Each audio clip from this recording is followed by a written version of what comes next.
Good evening. The word of the day is smile. Right after I started teaching, my best friend also started teaching at the same time, and they were having a workshop at the school that he worked at. I wanted to go to this workshop because I knew that if I went down there, that'd be a way for the school system to pay for me to go down and see my friend. He told me, he said, "You can come stay with me." He said, "I've just moved into this big house." Folks, I need to tell you about this house. It was in the middle of nowhere. There wasn't anything around it. It must have been the center of the community, though, at one time, because there was an old post office right in front of it. But out there, besides the little building where the post office was and this great big huge house, there wasn't anything else out there but pine trees. When you cut all the lights off at night, you could go out in the yard, and the only light you could see that wasn't stars or the moon was a big tower with a red light on top of it blinking way off in the distance. That was the only light that was being created by man you could see. And this big, huge house, this man and woman that originally lived there, they had had several children, and every time they had another child, they just add another room onto the back of it.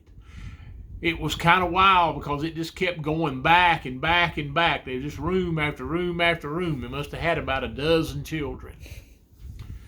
But my college roommate, my friend, said, "You come stay with me. I got plenty of rooms."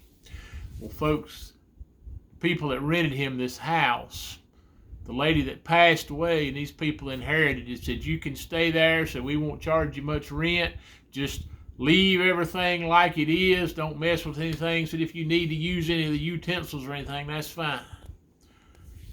I went in this house when I went to this workshop and looked around, and here's all these family portraits on the wall.